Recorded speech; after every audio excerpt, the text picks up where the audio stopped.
Hey guys, it's Todd from Like-Minded Lunatics bringing you another, what is it? It's Like-Minded Lunatics Try, and this is a special 4th of July edition. I'm joined by my buddies, of course, the co-founder of Like-Minded Lunatics, Mark Gifford. How you doing, bud? I'm doing great, man. How are you? You do the Friday night videos, you do the Monday video matchups, you're on practically everything. A couple of even on the Drink Play Swears, you find a way to find your way in there somehow. I can't help but doing it. That's right. You like the camera. I think we both share that. And then, of course, also with us today, Jim Longoria. You're the man of 1,000 voices. You're the Hank Azaria of this outfit. How you doing, man? Doing good, man. Thanks for having me on. Nice. I'm excited about this one today. But first of all, a happy 4th of July, you guys. And Mark, you look perfect for the bit. Let me see if I can. Thank you. I bought this for last year. So folks who are new to the channel, Mark can maybe put up a link to this. There he is. I embarrassingly challenged these guys to a hot dog eating contest last year. And, it's debatable who won. I did. But I'm going to say, what can we all agree on? What is the shared part of that Venn diagram? Todd lost. Todd lost in a big way. Huge disappointment. Big time. So to myself, I watched. You talked the most beforehand. It's like wrestling in the 90s. You talked and snarled and had all the lead up with Mean Gene. That's right. It fell flat. Fell flat, man. Yeah, absolutely, immediately. So that was a good time. Check that out if you haven't done so yet. So this year, since the Like-Minded Lunatics Try thing has been so fun and we've had a good reception, we thought, let's have some hot dogs. Let's celebrate the 4th of July, but let's do it in the Try format. Guys, today, we got Oscar Mayer cheese dogs. All right, have you ever had these before? No, I have not. Have you ever been tempted to get them? So Here's the thing. I love these types of things so much. I never buy them because I know they're garbage. So no, I'd not heard of them. When you two texted them, I was so excited that I was going to get to eat trash dogs. Well, I just want to say my stomach already hurts, and I haven't. I mean, it's that's how bad it looks. And I love for those who aren't familiar with the packaging, they really try at the bottom here to say like all the things that aren't in it, so that you don't feel as bad for what is in it. What were you saying, dude? I was saying that I was farting as I left the grocery store. My stomach was already upset. I'd not paid for them yet. So I love that. I'll tell you this about these dogs. I've never had these also, but my relationship with them is this. You know how when you go into the grocery store and you're going to get some hot dogs. You're in that area with like the sausages, the brats, the basic hot dogs. You got your name brands, and then you got your store brands below that. And it's all organized pretty well. No matter which store you go to, you kind of know what you're going to get.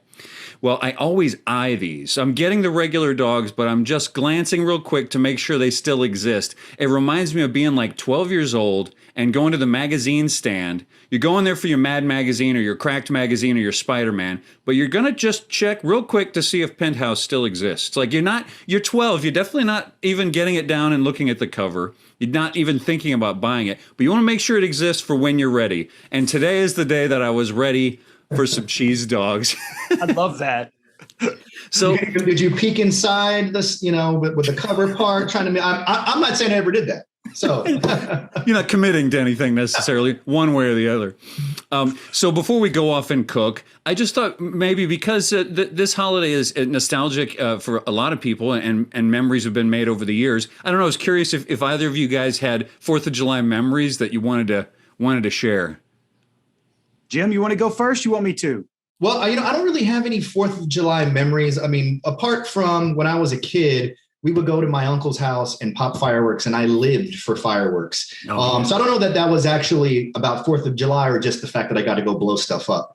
But that was like the whole thing I looked forward to was waiting. And I remember as a kid not understanding, I would get New Year's and 4th of July confused. Like, why didn't I have? So really what happened is I could start popping fireworks all day on July 4th, but when New Year's rolled around, why did I have to wait till midnight? I never got that. But really just, all I remember is just looking to blow stuff up. And now that I'm older, I don't want to blow anything up. Fireworks do not. Like, I don't even want to go see them anymore. I don't know what happened to me. You triggered my memory. My one of my best friends in high school, I'd go to his house because his parents were never around, and so we would just shoot fireworks in his backyard. And he had a little brother he loved to torture, and so they had this wooden fence along the side of their property, and he would get a Roman candle and just chase his brother and hit his brother with Roman candle. And one year he got his brother in the head, and he set the fence on fire. All in one burst. It was, by all accounts, a success. Beautiful. Yeah, what about you? Yours actually leads into mine. So growing up in the country, like fireworks season was always the best season. I had friends who worked at fireworks stands. There were always fireworks around, Roman candle fights and all that kind of stuff. But I've got two very specific memories. The first is I was little and my grandfather was popping fireworks with me. He's still around. He's in his 90s. And we had a black cat and I threw it and it didn't go off. And Papa immediately said, don't pick that up and put it in your mouth, boy. What? Why not? Even as a kid, I thought that was a weird thing to say. I was like, why not, Papa? He's like, well, when I was a kid, I did that. I threw one down and it didn't pop. So I picked it up to see if I could smoke it and it blew up in my mouth. So that's the first memory. And then the other is shooting Roman candles. Me and my friend Jason were on a back road. We'd been drinking and we were shooting the Roman candles up into the sky. And it was right over the gravel road. So we thought it was safe. The first one that flies out gets caught in a crosswind, flies immediately behind us and sets the field behind us on fire. And so Jason and I are both in flip-flops out there trying to stomp out a grass fire. It was a good thing we had a lot of Coors because it would not have been good otherwise. So there's that Bill Burr bit where he's like, what did you think they thought? I feel like that a little bit with the fireworks. He's like, what did you think was going to happen? What did you think was going to happen, stupid? Yeah, exactly. Like, I don't know what happened. My brother's head's on fire and the fence is gone, Mom. We got third-degree burns. It was a great holiday.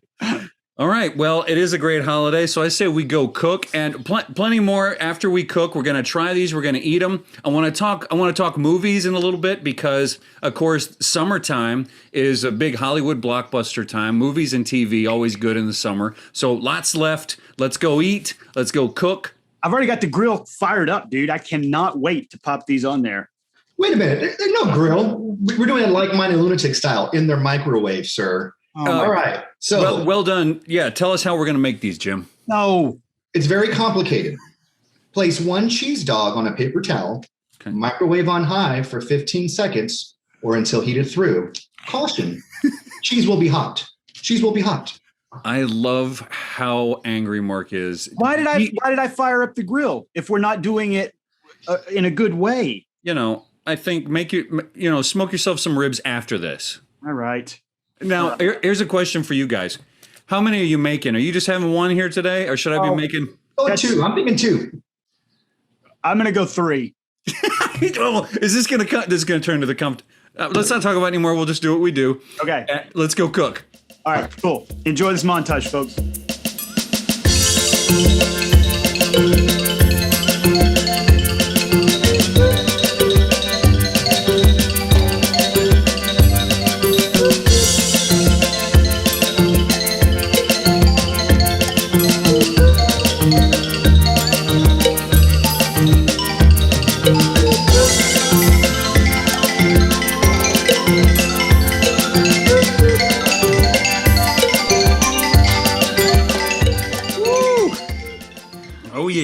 Oh, right, yeah. Fellas.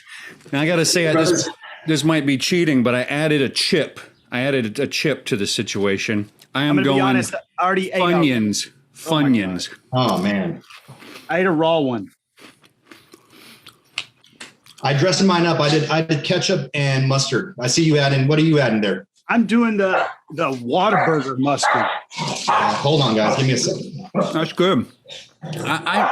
I usually just do a ketchup, which I learned that if you're in Chicago and you ask for a dog with ketchup, they give you a dirty look, man. Is that true? Yeah. They're fully dressing them there. Oh, yeah. Well, that makes sense. Yeah. Yeah. But even on one of the hot dog vendors, it said, don't ask for ketchup. Like, they don't even think a ketchup goes on a dog. All right, fellas. I see you're already imbibing, so I'm going to just bring up what I'm drinking here, and then we're going to try some food. Let's do it, dude. All right, So- dude. When I was living in New York, there was always this one guy at this British pub. Everybody knew. He just sat at the bar. He's about 50 years old, never said much, but the whole staff knew him. And when he would come in, he'd ask for a bat and a ball. I didn't know what that was, but what could be more American on July 4th than having a bat and a ball? So a bat and a ball is a whiskey shot and a tall beer. So today I got a Jim Beam and I got a Shiner Bock. Beautiful. So I'm going to be sipping on these. What about you guys? So I have a Live Oak Meisenbach. They only sell it at the brewery, so it's just a white can, but it's a smoked one. So it tastes kind of like a barbecue. And then I decided while I was down there, I thought nothing's more American than Jack Daniels. Look so at that. I thought we would cheers to a shot at the end of that. So that's what I'm going with. All right, fellas, I'm taking Todd's. Following Todd here. I got a Ruby Red Shiner Bock here. There you go. Nice grapefruit drink for the grapefruit beer for the summer. Great. And I have some Devil's River whiskey bourbon here. Bourbon whiskey. Great. What a holiday. Great What a holiday. This is beautiful. Very American. And Texan and American. I mean, really nothing's more America than Texas, I got to say. We represent everybody. I completely agree. That's absolutely correct. All right, so let's do the initial analysis here, the look and smell. What do you think of the way this dog looks? And I know we've dressed them up as we've chosen, as we wanted to do. But when you look at the dog on its own, what are you seeing? I see a lot of fun stuff going on here. I see little pockets of cheese, and I got to say, I'm intrigued by it. It looks good. It smells appealing for a hot dog. I mean, it is highly processed food with some extra, who knows what kind of cheese is in there. Yeah. But I got to say, I'm intrigued by it. I agree. The smell of a microwaved hot dog, even though I wish we had been allowed to grill them, the smell of a microwave hot dog really takes me back to either being a kid or being super drunk. Yeah. You microwave it and the front end blows off of it. You did a good job when you get that pop and the grease is all over the microwave. That brings a memory to me. You say drunk eating hot dogs, and then when you have no hot dog buns, so you just use a slice of white bread, and then you put ketchup on it, but you're a little tipsy. You put too much, and it becomes like a pink slush around your dog. And when you're drunk, they're good. Yep, that's that messy last few bites where you sort of cocked your head over to the side. Yeah. All right. Yeah. I think it looks good. I was going to say I love a Juicy Lucy. I think that's that regional Midwestern hamburger with the cheeses in the middle. In Minnesota, Yeah, Minnesota. So, I mean, yes, I'm all about this. I'm excited. I'm not going to be above this thing. No. Let's eat. Okay. All right, folks. Cheers. Happy 4th of July. Mm-hmm.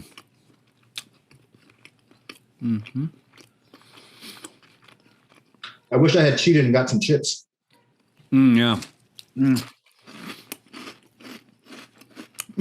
Having not had one like this in a long time, this is different because I am used to, some grill smoke flavor on there and some char. That's why I went with this Meisenbach. It's smoky. Mm-hmm. Mm-hmm. Oh, it's so good. Mm-hmm. So trash. Yeah. Just perfect. All right. So, go ahead, please. No. I really like the cheese in the middle of this thing. I don't know if let me see if the camera will pick it up. I don't know if it'll focus in on it. There it goes. Mm-hmm. You can actually see little pockets of it in there. It's awesome. Mm-hmm. Sorry, Todd, go ahead. Yeah. How do they do that? I was picturing a core of cheese. That's what I thought. That maybe they just get a syringe and just inject it. But somehow it's little tiny sort of beads that have melted. It's going to be mixed in with the mince. And then the casing that they use is so thin that you don't even notice it. But if you look on the ends, you can see the little buttholes on the end where the casing is kind of. Right. So they put it in the casing and then it, cooks. I'm happy. I'm happy. So, I did a Drink Play Swear recently talking about baseball. It's such a big summer, part of summer from my childhood, 4th of July and all of that. But also, as I hinted at before we started cooking, lots of movies, good movies and TV in the summer. And I was wondering, I know it's kind of a goofy one, but there are certain foods or certain items that have a role in our storytelling. And I was thinking about like the banana peel, right? Like the banana peel, you insert a banana peel into a scene and you know what that's supposed to do. It's supposed to make someone fall. It's a pratfall waiting to happen. And I feel like a hot dog is somehow similar, but I haven't talked to you guys ahead of time, so I'm curious how this is going to play out. Can you remember a show or a movie where a hot dog gets a scene or is sort of like a mini character within the thing? Either of you guys want to jump in? Yeah, I actually have two real quick ones. The first is the It's Always Sunny in Philadelphia episode, The Gang Saves the Day. That's the one where the gang goes into the convenience store, it gets held up, and each one of them imagines what they would do. So Mac like fights everybody off. Charlie has an animated thing. Frank's is that he imagines he runs off, and as everybody's getting killed, he eats all the hot dogs in the gas station. And it's just a picture or an image of Frank eating hot dogs and people screaming in the background. And then my second one is Smokey and the Bandit. The singular scene where Burt Reynolds and Jackie Gleason see each other is in a diner, completely improv. And Buford orders a Diablo sandwich. And that's basically like a hot link split in a sandwich. And he sits down. Let me have a Diablo sandwich, a Dr. Pepper. Make it fast. I'm in a goddamn. I always think of that whenever I think of a hot dog. I mean, I would challenge a serious filmmaker or director to include a hot dog in a scene, but make it serious, because it feels like it's just automatic levity when you throw in a hot dog. It's a good time. It's a good mood. Jim, what's yours? Mine, one that comes to mind is a really cheesy rom-com from the 90s with Salma Hayek and Matthew Perry, Fools Rush In. Do y'all remember that one? Oh, yeah. Yeah, you remember? And he meets her. She's Mexican-American from Nevada. He's there. He's a New York businessman. He's doing some construction stuff. Meets this woman, falls in love, and they're kind of fighting over where they're going to live and raise their baby. And then she orders the New York dogs from New York, has the mom ship them to her, which I think is weird. How are they shipped from New York to Nevada? But anyway, apart from that, right. There's a scene. They're at the Grand Canyon, and she tells him, "I'll move with you. And by the way, I got you these hot dogs." And they both love them, which I think is kind of interesting, right? Like that hot dog represents her acquiescing and accepting kind of the American culture and leaving Nevada, which is kind of a mix of both, and then going and assuming a new identity in New York City. And that could just be the English teacher in me. But that comes to mind when I think of hot dogs in movies. It's like Americana. I love that. That's a great one. That's a really good one. Yeah. More meaningful than anything I've thought of. Mine too. My favorite is from The Great Outdoors. John Candy flick where he takes his family out to the woods to have a nice family vacation. And then Dan Aykroyd and his clan come and ruin it all. And Dan Aykroyd's showing up. The thing I loved about this movie as a kid was that I'd only seen him in Ghostbusters and a couple other movies where he pretty much plays the same guy, and that is sort of nervous but smart. And in that character, he's just all bluster and confidence, and he's got kind of a different accent, a little tougher around the edges. And he said he gets those big lobster tails or something. He's cooking them on the grill. He goes, "You know what he wanted to get, don't you? Hot dogs. You know what those are made of." And I just love and then like John Candy. That is the beginning of John Candy. Like he's sure he's going to murder this guy at some point in the movie. But the hot dog is just in that movie. Like John Candy is the hot dog, right? He's just pure Americana. And then Dan Aykroyd's character is just this blustery lobster tail. And I love when he reveals. Oh, sorry, Jim. What? And then they're both Canadians. Yeah. Right. I love when he reveals what he thinks is in the hot dog. Lips and assholes. Lips and assholes. Yep. And the way he laughs after that is almost like the way Jon Stewart would mock George W. Bush. That yes, it's like this Muttley type laugh that he does after. It's so good. Yeah, and then John Candy is pretending to laugh after, and he's like, like he's gonna murder the guy. All right, I think it's time to score, you guys. Who wants to go first here? Hey, Mark, you want to tell us where the grading scale is, please? Oh, please. I'm sorry. I forgot to ask you. So we're going to grade this like we've been grading everything else. on the A to F scale. So F is completely unacceptable. It doesn't even meet the barest minimum of requirements. You just ignore it. The D gets close to the bare minimum requirements, but not quite there. The C, run of the mill. That's what you expect on your average. That's what you expect at the top of your distribution curve. B, going a little above and beyond. There's a few things that you got to quibble with, but overall pretty good. A, you would eat this every day. It's the best thing you have ever put in your mouth. So that's how we're going to do it, A to F. Wow. I don't know. Who's brave enough to go first here today? I'll go first, fellas. Okay. I got to say, I was pretty impressed. I'm going to give this an 83 B minus, right in the middle. Not bad. Wow. Not bad. It's better than your average dog. I like it. And coming from somebody who grew up eating the store brand, or actually less than store brand dogs, I think last year was like Bar Q or Q Bar or something last year I picked for the hot dog. These were pretty damn good. So do I think it's amazing? No, but better than average. B minus 83 for me, fellas. Wow. Okay, I'm gonna go next, Mark. I'll let you go last. I'm going to go because you're chewing. It's a gentlemanly thing to do. This is going to be controversial, but so be it. I'm going A minus on this. I'm going 9-1.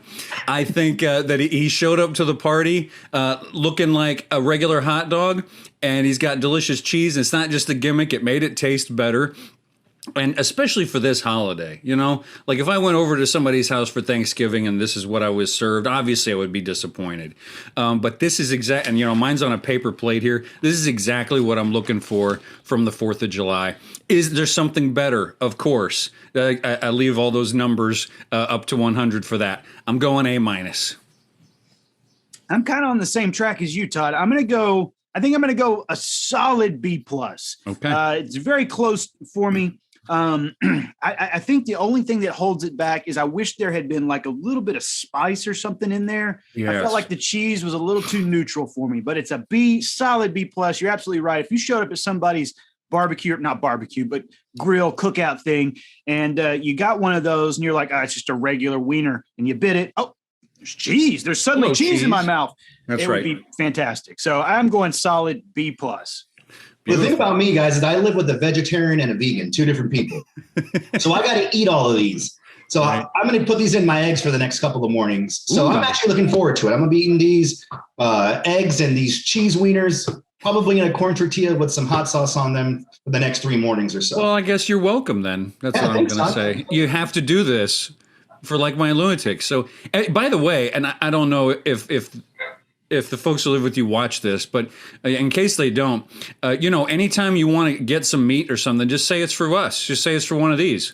Yeah, I've been dying to go eat like at a barbecue joint and just get into those good old fashioned meat stupers. Oh, yeah. I haven't been in a couple of years. It's been a while. It's probably been a good 3 or 4 years since I've been in a good where you're just kind of sweating and it's kind of just like a haze. Fat, coming out because you've eaten so much. I miss that. You know where I live, man. You know where I live. That's right. I need to go up there. Yeah. Okay, so we should wrap up, guys. We've taken folks enough time. We took them away from their barbecue pits long enough. Folks watching this need to go check the meat. Now, look at what I got here. Toddy McIrish 4% on my shot glass here. I'm ready to go, and I got a dinky one next to you. Mark's got a full 1.5 there. I just got the 1 ouncer. And I'm doing mine gentlemanly with my round ice cube. Fancy. There we go. And by the way, Todd, I'm 5% Irish. We'll talk about this later. Cheers, everybody. Cheers, Happy 4th of July.